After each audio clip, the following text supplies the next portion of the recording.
Jasmine Gardosi. As you can see, is this really irritating? Am I like, where should I go? Yeah, this next one, as you might have noticed throughout the night, some people are clicking. Not everyone clicks, but in some spoken word circles, people click to show an appreciation of a line. I'm not asking that you do that, that would be extremely vain. But I would love that for this next poem, when I start doing this, you can join us. Try and follow me. Yeah. Can you imagine a school with a female fight club?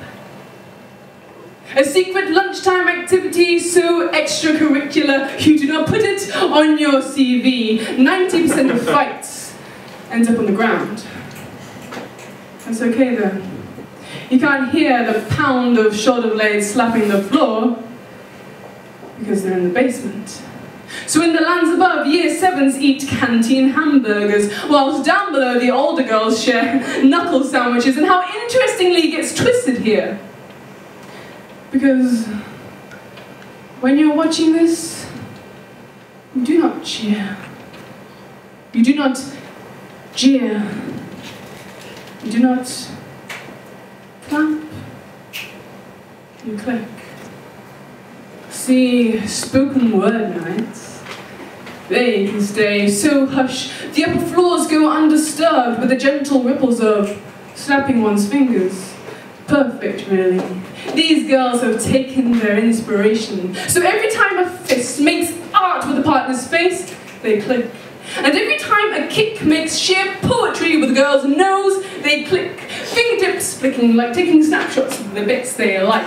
They are the judges of this physical slam, a scoring system where a girl will get top marks all over another's head with some hard-hitting alliteration of hand against cheek, slapping out her own applause in tough iambic beat, poetry in motion. And after playtime, these teens' faces are as multicoloured as a jungle gym, so they fashion new features with makeup in time for registration. Layer it so fat they look faceless. It's a flawless foundation for being women, is it not? Learning to hide this violence with brushes, and those 2 girls in class who look unearthly perfect, they probably fought the day before, and today it's Dawn's turn to be pushed in the middle. Her opponent isn't claustrophobic like her, but they're on. You scratch my face, I scratch yours. She's hoping that soon she'll be saved by the bell.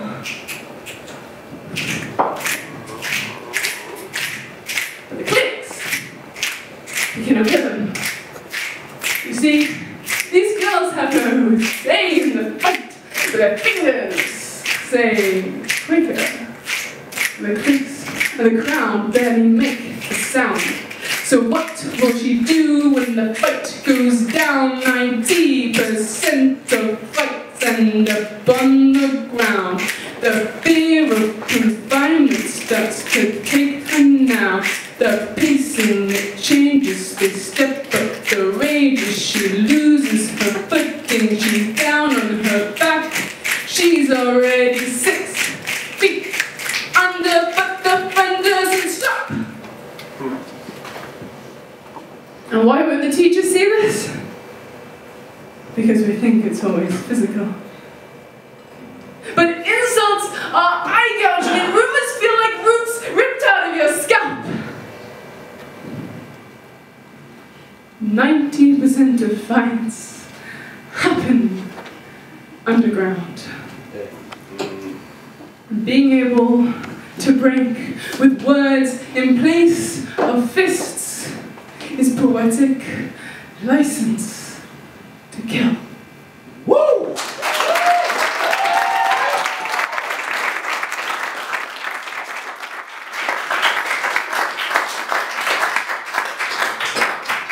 Thank you for being his first audience, and a good audience at that. You're cool. You're cool. Guys, thank you so much. Coming up is my very last poem.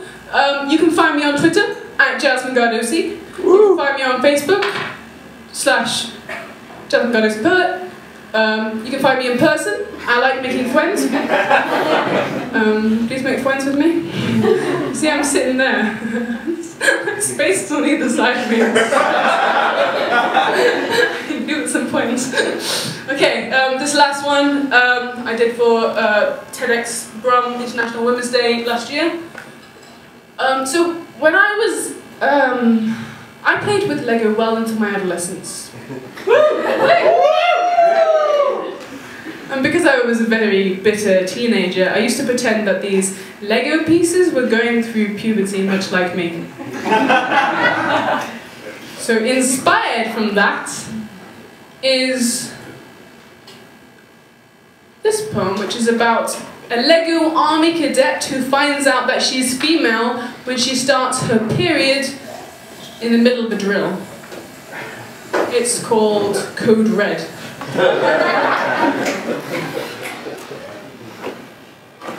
The premenstrual tension should have warned her, but our cadet doesn't know the red alert. Instead, she groups outside for morning drill with all the other boys. They stand along like toys on a factory line, nanometer accurate, and like them, her outer self is squeaky, creaky, clean.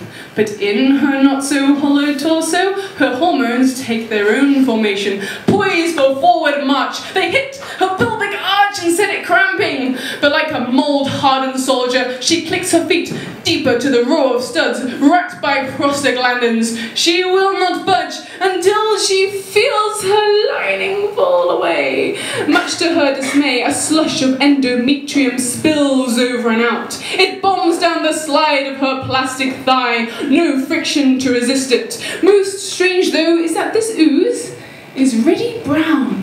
The girl can't help but frown at this new shade. Not the normal 55. It's like two colours got mixed in the moulding machine. Her camouflage can't hide this. It clashes with her green. She tries to mop it clean before the captain turns his eyes right. But her hands are not absorbent. Instead, it spreads like war paint till she has a ready front. She stands synthetic still. But the captain's voice goes shrill when he spots her drip. The whole cube of soldiers pivot their heads in one conveyor-belted swivel. This unknown substance causes panic on a hemoglobal scale. The call for order fails as their lineup falls away. For all their combat, blood is a foreign object for this militia. Their manly plastic is nothing against her iron, which now forms a pool around her feet. The company retreat from this no man's land, leaving our cadet still rigid. She doesn't know it yet, but she's about to say goodbye to infantry and hello to womanhood. It comes with a war zone of its own. No more plastic playtime now. She'll be fighting all her life. And she's sure that there'll be perks. It's gonna come with smirks though, and jokes about her on the radio too, like, I'd roger that. But that's to come. For now, the men don't laugh. Tactics and strategies all need to be devised. It took them by surprise this time, this woman of mass disruption, and they don't want to run the risk and dismiss this incident as a freak.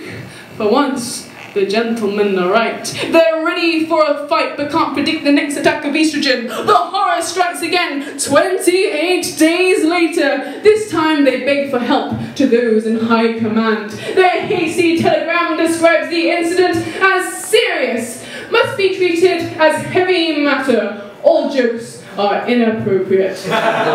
Period.